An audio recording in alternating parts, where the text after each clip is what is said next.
மூத்த பத்திரிகையாளர் திரு தராசு ஷியாம் இணைகிறார். சார் வணக்கம். விஜய்க்கு சிபிஐ சம்மன் கொடுத்திருக்காங்க, இதை எப்படி பார்ப்பது?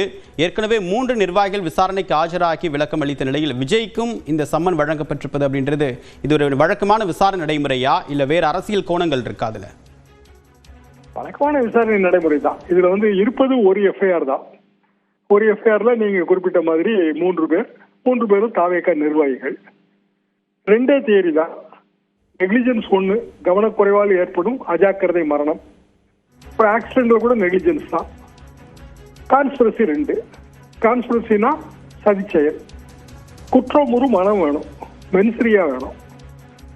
இப்போ சதிச்செயல்னா 25ஆம் தேதி தான் அவங்க பெர்மிஷன் கேட்கறாங்க, செப்டம்பர் 25. 27 சம்பவம் நடக்குது. இடையில இருக்கிற அந்த ஒரு நாள்ல சதிச்செயலுக்கான கண்ணிகள் பொருந்தி வராது.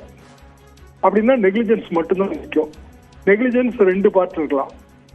ஒன்று காவல்துறை தரப்புல நெக்லிஜென்ஸ் இருக்கலாம், அல்லது ஆர்கனைசர் தரப்புல நெக்லிஜென்ஸ் இருக்கலாம். ஆர்கனைசர் தரப்புனா கீழ்மட்ட பொறுப்புங்கிறது மதியழகன், அவர் கரூர் மாவட்ட செயலாளர் தாவேகா. அதை தாண்டிய மேல்மட்ட பொறுப்பு 2 பேருக்கு. தலைவருக்கு ஒரு பொறுப்பு இருக்கு, தார்மீக பொறுப்புன்னு கூட நீங்க எடுத்துக்கிடலாம். எனவே சார்ஜ் ஷீட் போடுறதுக்கு முன்னாடி யாரெல்லாம் குற்றப்பத்திரிகையில் சார்ஜ் ஷீட்ல பேர் சேர்க்க போறாங்களோ அவங்களை எல்லாரையுமே விசாரிக்க வேண்டியது சிபிஐயோட கடமை. அந்த வகையில தான் விஜய்க்கு சம்மன் அனுப்பப்பட்டிருக்கிறது. அவரது பெயரை குற்றப்பத்திரிகையில் சேர்ப்பார்களா இல்லையா அது நமக்கு தெரியாது. காரணம், எல்லா விசாரணையும் முடிந்த பிறகு ஓய்வு பெற்ற நீதியரசர் அவர்கிட்ட இது வெட்டிங்க்கு போகும்.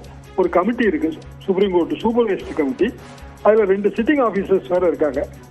எது எப்படி இருந்தாலும் இந்த மாதத்திற்குள்ள கண்டிப்பா குற்றப்பத்திரிகை தாக்கல் செய்யணும். இந்த மாதம் 27ஆம் தேதிக்குள்ள பொங்கல் கழித்து தாக்கல் செய்து விடுவார்கள் என்பது பொதுவான எதிர்பார்ப்பு. எனவே விஜய்க்கு சம்மன் அனுப்பியிருப்பது என்பது அரசியல் நோக்கம்னு கண்டிப்பாக சொல்ல முடியாது. காரணம் என்னவென்றால் நடைமுறையான வழக்கம் இதுதான். பெயரை சேர்ப்பார்களா சேர்க்க மாட்டார்களா அதுல ஏதாவது அரசியல் வரலாம். உங்களுடைய கருத்துக்களுக்கு மிக்க நன்றி திரு ஷியாம்.